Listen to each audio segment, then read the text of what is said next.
निवडणुकीचं रण तापायला लागलेलं आहे आणि भाषणबाजीला सुद्धा ऊत आलाय। बोलण्याच्या नादात काही नेत्यांची जीभ घसरतीये। पाहूया अशाच काही वाचाळवीरांची विधानं। हे आजच्या परिस्थितीमध्ये सांगता येत नाही। आपण बघितलं असेल की पाकिस्तानने आपल्या देशातले 40 अतिरेकी मारले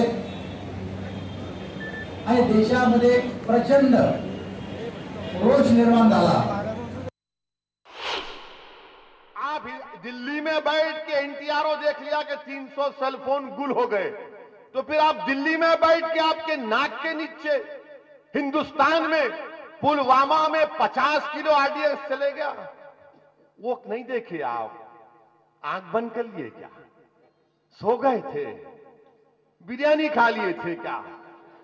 हो सकता बड़े की बिरयानी खा के डकार लेके सो गए होंगे। जैसे बालाकोट के अंदर आतंकी शिविरों को नष्ट करके एक ही बार में सभी आतंकियों को नष्ट करके नेस्तनाबूद किया गया, पाकिस्तान की कमर तोड़ी गई। ऐसे ही पाकिस्तान के अंदर एक आतंकवादी है अजहर मसूद, लेकिन सहारनपुर में भी अजहर मसूद का एक सामान आकर के जो उसी की भाषा बोलता है। और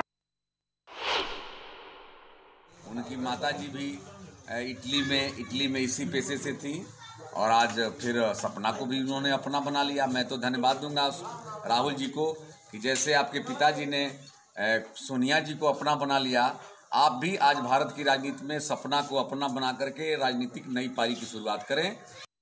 भर उन्हात अंगाची लाही कमी करण्यासाठी आपण लिंबू सरबत पितो, मात्र हे लिंबू सरबत पाणी विक्रेते कुठून आणतात हे बघितलं तर तुमच्या तळपायाची आग मस्तकात जाईल।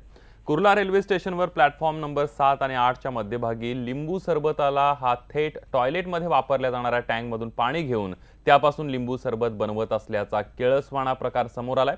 त्याचे दृश्य न्यूज 18 लोकमतच्या हाती लागलेले आहेत। काही सुज्ञ प्रवाशांनी हे चित्रीकरण केलेलं आहे आणि हे व्हायरल झाल्यानंतर आता त्या स्टॉलवर कारवाई करण्यात आली आणि तो स्टॉल सुद्धा बंद करण्यात आलाय।